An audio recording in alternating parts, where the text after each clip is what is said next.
Bonsoir.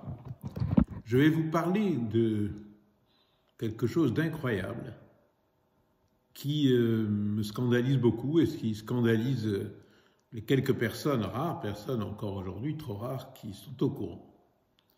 Qui s'est passé entre Noël et le jour de l'an. Figurez-vous que l'Union européenne a signé un vaste accord sur les investissements avec la Chine. Elle l'a signé le 27 décembre, entre Noël et le jour de l'an, en catimini, sous la pression très forte de l'Allemagne, présidait l'Union européenne à ce moment-là, parce que cet accord sert les intérêts allemands. Vous savez, il y a beaucoup d'investissements allemands en Chine, et notamment la construction de voitures, et Mercedes, Volkswagen, BMW et d'autres vendent beaucoup de voitures en Chine. Donc c'est pour leur faire plaisir.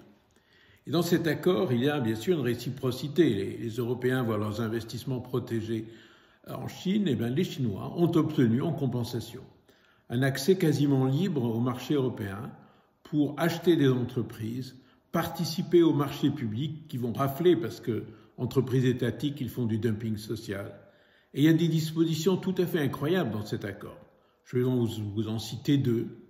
Il y a par exemple la possibilité pour les Chinois, dans le cadre de leurs investissements en Europe, d'importer de la main-d'œuvre, à savoir des ingénieurs, des encodeurs, des informaticiens, des responsables du management, pendant 3 ans, pour en rester pendant 3 ans en Europe, pratiquement sans aucune formalité.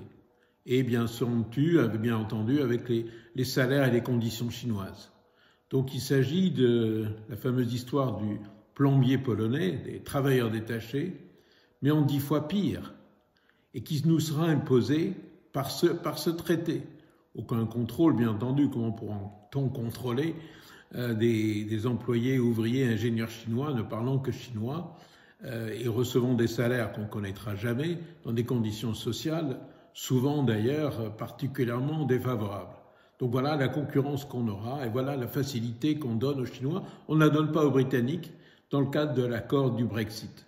Et encore un autre élément, on fermera les yeux sur toutes les aides publiques que le gouvernement chinois donnera à ses propres entreprises quand ils participeront à des marchés publics en Europe, qui vont bien entendu rafler, ou quand ils vont racheter des entreprises chez nous. La Commission européenne accepte de fermer les yeux pour toute aide publique chinoise jusqu'à 500 000 € sur chacun des projets. Et vous me direz, oui, bon, c'est généreux, mais... Et alors, dans l'accord avec le Brexit, passé avec le Royaume-Uni, notre allié, membre pendant plus de 40 ans de l'Union européenne, eh bien cette franchise, elle est seulement de 300 000 €. Au-delà de 300 000 €, la Commission européenne pourra empêcher des aides publiques du gouvernement britannique, gouvernement libéral, à ses propres entreprises. Par contre, pour les Chinois, jusqu'à 500 000 €, pas de problème. Ils pourront venir casser les prix, faire du dumping social et fiscal. Alors, vous me direz, oui, mais bon, cet accord quand même, est-ce que éthiquement il va être accepté? Parce que la Chine, c'est une dictature communiste avec les camps de travail dans lesquels des millions de Ouïghours, de Tibétains et d'autres dissidents sont enfermés. Eh bien, figurez-vous que la Commission européenne a obtenu, et elle est très fière, de la Chine, je dirais par rapport à cette problématique, qui est une problématique fondamentale, beaucoup de parlementaires européens s'y sont élevés à juste titre, eh bien sa réponse est « Ne vous inquiétez pas, nous avons obtenu une déclaration de la Chine ». Et que dit cette déclaration? Eh bien là aussi, il faut être bien assis pour écouter. La Chine annonce froidement qu'elle va faire des efforts permanents et continus dans les années qui viennent, on ne sait pas quand, pour ratifier la convention de l'Organisation internationale du travail, le Bureau international du travail qui est à Genève, pour bannir le travail forcé. Elle ne dit pas quand elle va le faire, puis de toute façon on sait bien que même si elle le fait, la convention, l'Organisation internationale du travail, largement noyautée par la Chine, n'a aucun moyen efficace et réel de vérifier si elle le fera effectivement. Donc, avec une vague déclaration, ça suffit pour les Européens, pour la Commission européenne, pour fermer les yeux et pour dire, après tout, le problème des Ouïghours, c'est un problème secondaire. Et du moment que les grandes entreprises, notamment allemandes, pourront investir, utiliser le travail à bon marché de la Chine, c'est bon pour nous et nous leur ouvrons en permanence nos frontières pour qu'ils viennent tout rafler sur le marché européen. Alors cet accord unique, heureusement, il doit être encore ratifié. Il a été signé, mais pas ratifié. Il a été signé par les 27 ambassadeurs, y compris l'ambassadeur français. Bon.